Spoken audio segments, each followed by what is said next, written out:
A very good afternoon, everyone. It's a chilly day in Boksburg today, and I hope you are taking care of yourself wherever you are. Welcome to day 4 of our Learning in Interesting Times. My name is Mpho Mutlou. I work at Jakes Gerwel Fellowship. I'm excited to be hosting you today.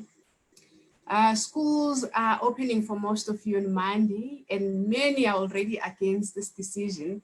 And the main argument is that schools are not ready. Let me tell you something. Out of 13 million of school learners that go to school each year in South Africa, about 10 million of them go to dysfunctional schools. These are schools with poor sanitation, collapsing infrastructure, and many more challenges. That means 4 out of 5 kids go to schools that are not ready to house them. And how will these schools be able to develop them to their full potential in that current state? How can we say we have freedom when some of our mates are still learning under such conditions? During lockdown, you might have realized a lot of challenges that maybe your friends or other learners from other corners of South Africa are going through. Maybe you are one that is directly affected. South Africa is defined as a developing country and doing much better economically compared to most countries in the continent. Yet our education system is outranked by many. For how long is this going to be? The idea of investing in a cure and not band-aid strikes me as one that is so relevant to our country right now. With this in mind, I ask myself if we are truly ready to go back to school, and if our system is prepared enough, should we get stricken by a similar crisis, similar to COVID-19 in the near future, especially for the 10 million children that I mentioned earlier. I saw an article today, earlier today, I saw an article that read, why genuine empathy is good for business, because when you can step into your customer's shoes, it's easier to walk miles ahead of competition. In this case, I'll say empathy is good for policy, for legislation, and all other things that we do in life. It is something that South Africa really needs right now. At Jakes Gerwel Fellowship, we believe in the power of education to change lives, and we do this through nurturing expert teachers who embrace innovation and lead change. A disrupted year should not be a disrupted future.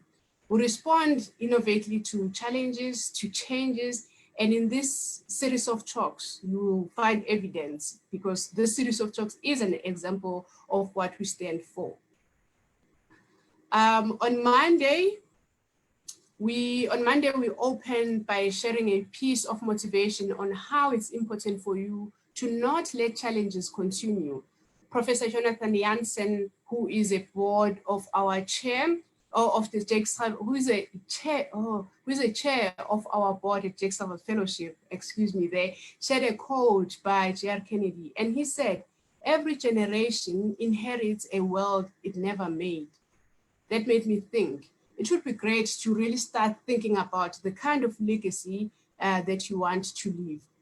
On Tuesday, we had a guest from VETS who touched on how their institution is making a smooth application and admissions process possible to everyone applying to VETS. Yesterday, we had Uputina from UCT who spoke to us about what it takes to get to UCT and how they're preparing to welcome all new applicants and students. Today, we have a guest from UJ who will tell us why you should be applying to their institution. Why are we even here if you're not going to share and like and comment? We are live on Zoom and Facebook right now. Please tell your friends if they don't know already about this, and say, where's your empathy? Babize bonke on Twitter, we're on Jakes Gerwel Fellowship. Please hashtag JGF webinar for any questions or any comments that you make. We are on Facebook live, like I said. Please leave your comments and your questions there. On Zoom, please use the Q&A section for all your questions that you may have for UJ today. All our videos are shared on YouTube as well. So should we run out of data today or any other day, all our streamings will be there so that you can be able to follow whatever we were talking about. Our guest today is Professor Kinta from UJ, like I said. She will be speaking to us today and addressing us about how UJ is preparing to welcome you, how UJ is responding to the current crisis. Professor Kinta, hope I'm pronouncing your name correctly. Please welcome, and I'm going to put you on the spot right now. And when you introduce yourself, I'd like to know, why UJ? Why should we be sending our kids to UJ? Good afternoon, Paul, and also to all the viewers there. And it's great to join you on this cold afternoon. You can see I'm dressed up warmly here in Emerentia where I sit. So now it's absolutely my pleasure to be here. I'm the registrar at the University of Johannesburg. So I'm responsible for admissions of actually every year our new grade 12s coming in, but also of course all our returning students. I'm responsible for the rest of that academic administration life cycle, which includes the assessments, you know, and then also in the end, the graduation. So it's that full life cycle, Paul, that falls under me. And so I know very well what it means when you say we should be able to step into the shoes of the customers. And that's exactly what we are trying to do at UJ, is to step into the shoes of our students. Because first of all, we realize even in normal times that transition period between school and university, it's a big river to cross. And that's where many of the students actually fail, you know, in those first 6 months. So you asked me, you know, to speak a little bit about why coming to UJ. And I can say that the reason for that is we have become known to provide that support to our students, not only for that very critical transition period, but also for the rest of your studies. But of course, that's not all that what we are aiming to do. We are also aiming to really give the students a wonderful student experience inside the classroom, but also outside the classroom. In the end, what we aim to do is to deliver students that can really function within a global community, and that can really also be good citizens. So as important the academic content is inside the classroom, we are equally emphasizing during the studies, you know, the experience outside, internships that we provide, but then also to make sure that the students learn about being an ethical leader, and being a good citizen, and being able to function within a 4IR environment as a global citizen. So that is just a brief introduction to start off the conversation. That's great, Professor. I'm really interested to this idea of giving them experience. And I know you touch here and there, and I've walked at UJ and I was wowed by the garden. I was wowed by the fountains that I saw. If you can just give us one thing that is really, you know, the main experience you can use right now to sell UJ, what would that be besides the fountains that are really attractive? I think, Paul, you know, we are recently actually a recently established university. We came from a merger with the Technikon and the traditional university, and also 2 campuses of the old Vista. And so what I think what the experience is, what is different at UJ is really that we are such a diverse community. A diverse and very dynamic community. You feel it when you enter the grounds. You know, there's a vibe. People are eager for new development. They are eager to change. They are eager to just embrace 4IR. And so we are always looking to enhance our systems. We are also always looking in making sure that our students are really not just participating in the 4IR, but leading it. So I think for me that stands out, and maybe it is because of our age, we are very young, but also I think it is maybe because we sit there in the economic hub of Johannesburg. So we can really provide students with this, let's say, a work experience before they graduate. So in other words, to provide them with internships, work integrated learning, that forms part of the curriculum. So for me, that vibe stands out at UJ. We have a motto to say that we provide access to global excellence and stature. So although it's support the students to support them not only academically but also financially, but so that they can experience the global excellence and stature. Yeah, that is really great. But Professor, let's talk about the here and the now, the reality of COVID-19 and shutdowns and everything. And it is true that, under the current circumstances, we are unable to do lots of things the way that we would have normally done them. How is UJ responding to the current crisis, and how is it making the applications and admissions process an easier one for someone who's trying to apply and to get into UJ right now? Yeah, but Paul, I mean, the title of these conversations is teaching in interesting times, and indeed, it's very, very interesting. This is a world that nobody even thought about, and sometimes you need to pinch yourself to say it's actually real. So no, it's very extraordinary circumstances. But we have started already a long time ago, 7 years or so. We've started with online processes for our applications and registrations, and even for late inquiries, the typical, say, period of walk-ins, usually at the beginning of the year, where then applicants that have not applied yet and are struggling to find now a space somewhere. So we have all online processes for that. So I think in that regard, we are fully prepared to deal with doing things online, for our administrative processes, but also as we are currently doing for our teaching and learning, which are all happening now online since the 20th of April already. So in terms of our online processes, the last couple of years, all our applications have been 99% online. It's free of charge. It's a very easy application process. There's not, documents to be submitted, apart maybe from if you are an international student or coming from another university.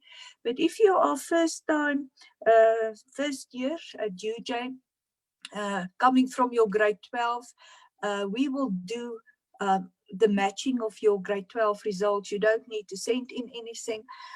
So that is a very easy application and then also registration process. And like I say, 99% of our 250,000 applicants every year make use of online applications. So we are comfortable and we are confident that really our processes are in place to deal with any online, application. And the same applies for registration and for that period in January, where students are really struggling to find places. And for example, we also make provision if a student has applied and maybe now has done much better than expected and wants to apply now for another qualification, they can do that all online. They go on the system, they put in their ID, and the system will open for them which qualifications are available for which they qualify. So all those things are happening online. Great. Sounds like UJ is really ahead of its time. You are doing really great things.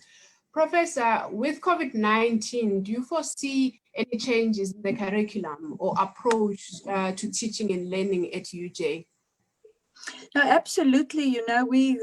we are meeting very frequently with our executive deans and academics, and we all agree that we have learned also very valuable lessons during this time now. I mean, just this whole matter of online teaching and learning, and for example, using now simulations to do experiments. So I think it has really opened our eyes on how in future, maybe not fully online, that's not what we would like to do in future, but to have many, many more blended programs, you know. And I think this is also actually in light of our students' profiles, you know, many of our students stay in the rest, but there's also many students staying outside, which, and they are really struggling to come to university when there's, say, just a bus strike or something like that. So I think the lessons learned will actually provide us really with some additional measures of, in times of crises, to deal with issues, but also outside to give a more, I think, more up-to-date 4IR experience to our students. No, it's going to be the new normal, as they say, you know, what we are experiencing now. Thanks, Professor. Yeah, the word new normal, I'm just going to make it to the new dictionary this year. Let's go to the more practical things about, you know, applying and everything, and how, where do students apply? Is it a one place website, or do we have various ways where they can find your applications? Yes, the best is to go to the web page, and there they will be guided under study at UJ. You know, that is the place to go. And then step by step, they can then get to the application. But I think what they also perhaps need to do is to just access also the information that's on the web. For example, we have there, it's a career guidance program, where you can also click. It's all under the same, let's say, under the same link there. But that career guidance will take you through like a questionnaire that you complete yourself.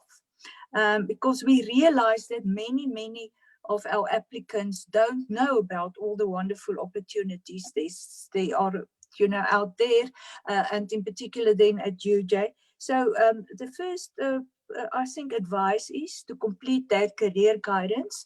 So it will take you through a number of questions, and in the end they will say, okay, given your answers, it seems that, say, you are interested in accounting or something similar, in a business, you know, perhaps more general, but it seems also that you like to work with people.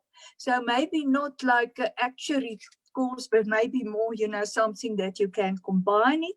And then it will tell you, okay, for if that is your interest, then here are the qualifications at UJ, which you can then apply for. And then it will take you to its prospectus if you want to know more, you know, about the entrance requirements for that course, etc. And only then you should start applying. So I think make use of that type of information, and then you go through the application. But it's also, you know, sort of in a logical step-by-step way. And like I said, it's free of charge, very easy to apply, and we can inform you within a day or so of your provisional status. At this stage, of course, we can't say you in, because it depends very much on that grade 12 results, but it will provide you then also with all the information on what to expect later on in the year, and also at the beginning of the year. And then every time you are worried that maybe, you know, you lost your letter or something like that, you can go just to the web and fill in your particulars there, and it will give you your status again. So it's a easy to check place, to just access and check your status. That's really great. So to check their application status, they just go into the portal. That's great.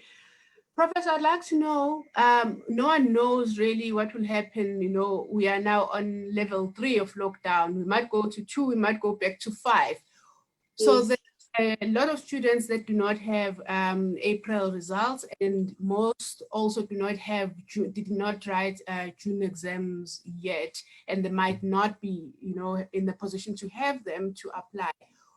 What will happen if year-end matric do not, you know, the results are either delayed or June exams do not take place at all? Has UJ thought about that, and have you, you know, started putting something in place for that? Yeah, now I think it's a concern for the whole sector that if the academic year is not concluded in time for the grade 12s, what will be the impact, you know? So what we've done is to already make a different scenario revision of our academic calendar for next year. So normally we will start the first week in February with our classes, and we will use the January period to do our registrations for new students as well as for our continuing students.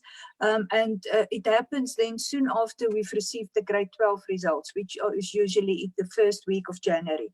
So we've already received from basic education that those results will not, at the earliest, it will be released mid-January. So of course we already had to plan our academic calendar accordingly. But now we've also made provision, say it comes 1 week later, 2 weeks later, 3 weeks later, how we will then adapt our academic calendar for 2021 to make sure that, you know, students, yeah, we will of course need to wait for our grade 12 students coming in. But our registration processes can be concluded very quickly because it's online. And we will be able to deal with that period in a much shorter period because of our online processes. But we only use the grade 11 results for now, as in the past. So as you know, when applicants apply now, they just provide us with their grade 11 results, and then they will be placed on a provisional basis in the programs for which they qualify. And once we receive the grade 12 results, we let them know you in, or you didn't get into this program, but what about this one? You know, that's the process. Thanks, Prof. I would like to know, you know, with the current changes in the world and everything, what would your advice be to a grade 12 that's thinking about careers? What should that look like? What should they consider? And do you have any specific interesting careers or studies at UJ that you can recommend right now that will probably be relevant to the changes that we are currently seeing in the world right now? Mm-hmm. Yeah, I think, you know, it's very difficult to advise someone on what to study in the sense that, you know, it's really up to what that person and the interest, and also of course the subject choices at this stage. So for those that are interested in engineering, we have a big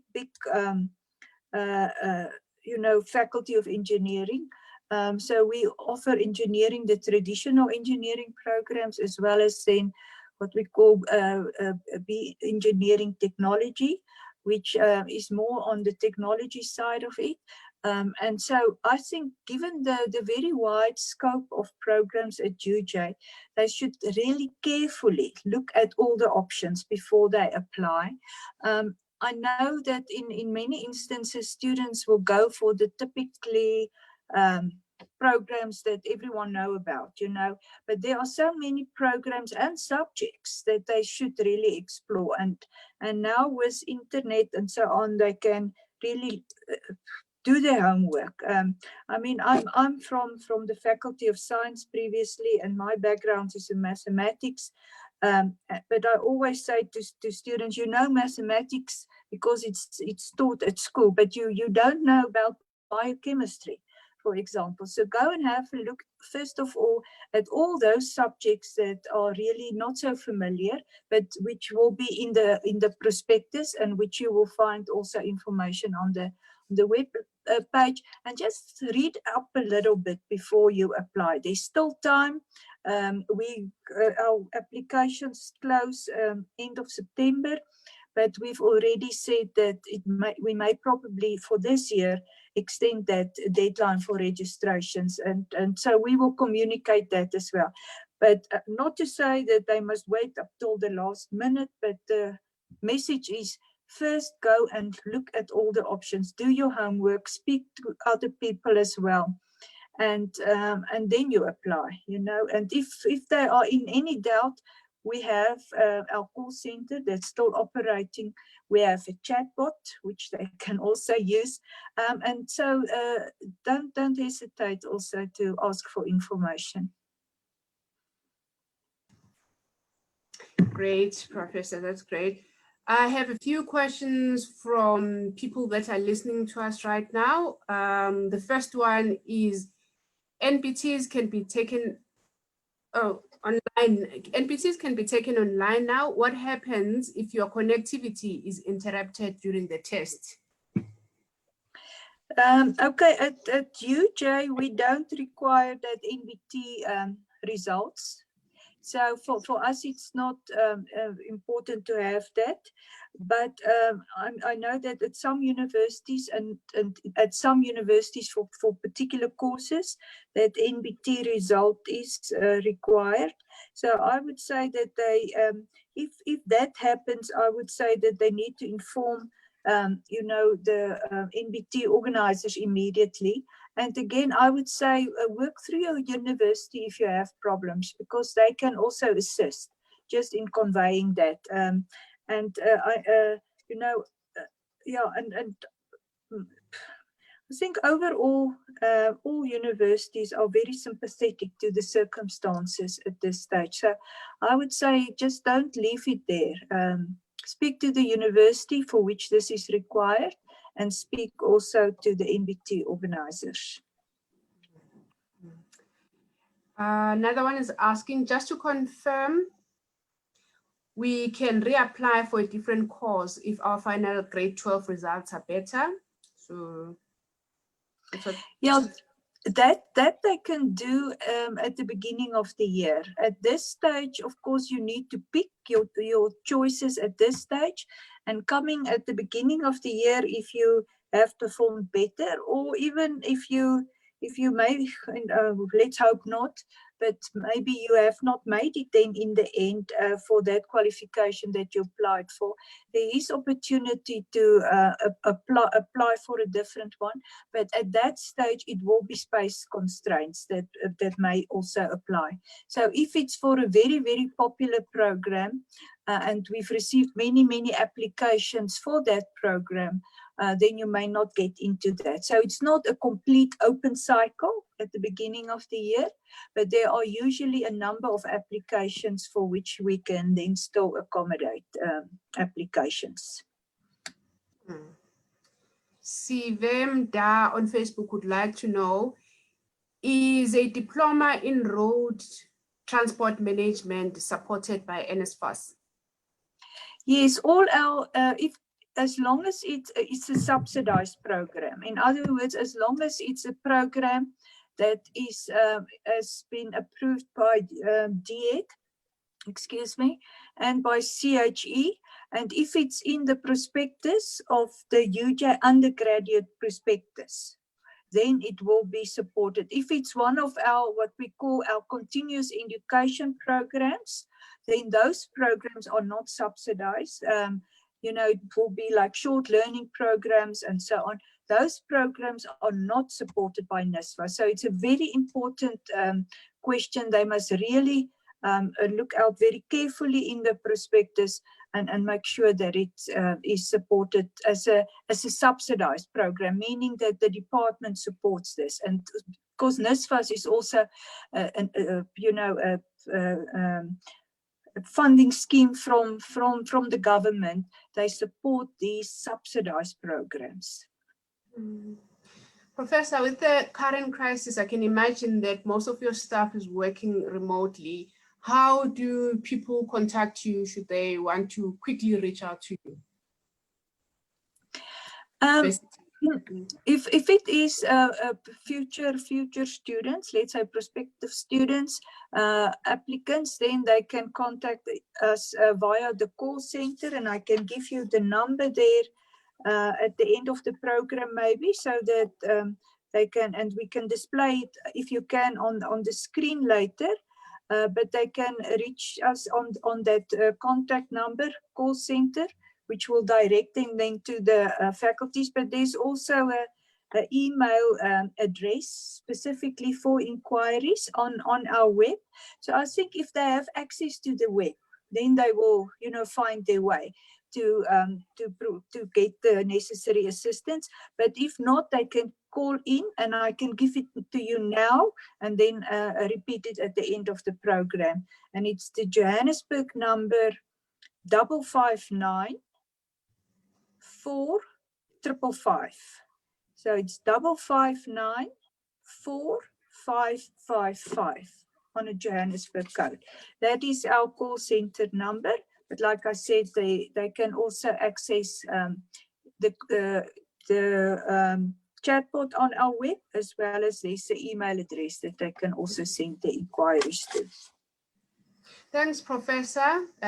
Great talk, great chat. Because of time, we have to end there. But before I let you go, I wouldn't be a JGF if I didn't ask you this question. I'd like to know, who was your favorite teacher and why? Well, I can say my favorite teacher was my grade 5, old days standard 3, grade 5 mathematics teacher, Mr. Snyman. Because he showed me that you don't need to fear mathematics.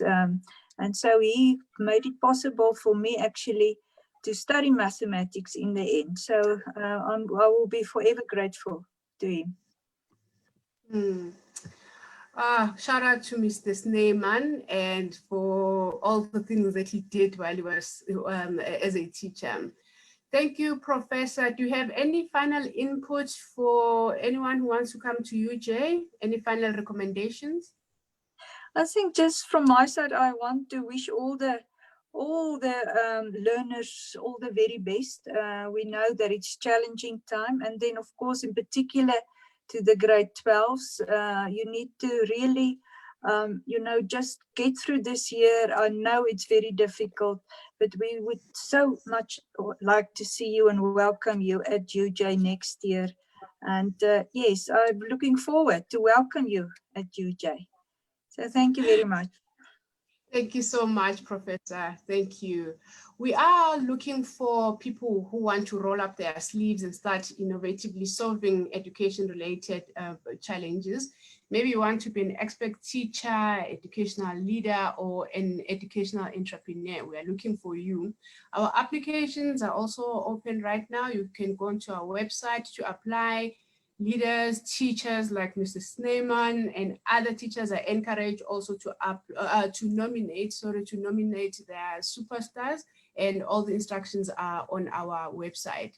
Remember also to apply to as many universities as possible. Ask your teachers and your mentors to help you with application processes, or to go to YouTube videos and listen again to these videos, because a lot of questions are addressed there, and we do still get questions on our email to say, how do I apply, where can I apply?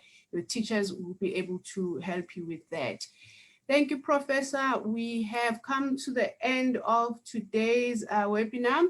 And everyone, please remember tomorrow we'll be speaking to a guest from UP. Set your reminders and let's chat again then. It's a wrap today. Time runs really fast, but I have to let you go finish up those chores now. Goodbye and take care of yourself. Bye-bye. Thank you, Mapo. Take care. Bye-bye.